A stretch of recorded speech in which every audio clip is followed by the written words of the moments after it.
মক্কার ইতিহাসে এমন এক দিন এসেছিল যেদিন একটি আঘাত শুধু একজন মানুষের মাথায় নয়, পুরো কুরাইশের অহংকারে লেগেছিল। সেই আঘাতের শব্দ আজও ইসলামের ইতিহাসে শোনা যায়। এই গল্প কোনো সাধারণ যোদ্ধার নয়, এই গল্প আল্লাহর সিংহ হযরত হামজা রাদিয়াল্লাহু তাআলা আনহুয়ের।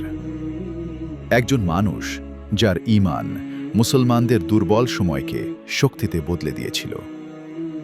নবুয়াতের শুরুতে মক্কা ছিল এক অস্থির নগরী।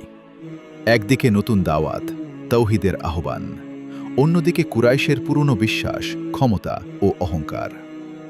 ইসলাম তখন সংখ্যায় অল্প, কিন্তু প্রভাব বাড়ছিল দ্রুত। আর এই প্রভাবই ভয় ধরিয়ে দিয়েছিল মক্কার নেতাদের হৃদয়ে। এই সময় মক্কায় একজন মানুষ ছিলেন যার নাম শুনলে শক্তিশালীরাও সাবধান হয়ে যেত।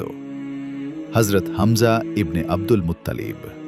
তিনি ছিলেন কুরাইশের সম্মানিত বীর, অসাধারণ শিকারী, নির্ভীক যোদ্ধা এবং রাসূলুল্লাহ সাল্লাল্লাহু আলাইহি ওয়াসাল্লামের চাচা ও দুধ ভাই। কিন্তু তখনও তিনি ইসলাম গ্রহণ করেননি। নবুয়াতের ষষ্ঠ বছর। একদিন সাফা পাহাড়ের কাছে আবু জাহল ও তার সঙ্গীরা রাসূলুল্লাহ সাল্লাল্লাহু আলাইহি ওয়াসাল্লামকে ঘিরে ধরে। গালাগালি করা হয়, অপমান করা হয়, ময়লা ছুঁড়ে দেওয়া হয়, এমনকি তার গলায় পা চেপে ধরা হয়। কিন্তু তিনি কিছু বলেননি। তিনি ছিলেন সবরের জীবন্ত দৃষ্টান্ত। চুপচাপ উঠে চলে যান।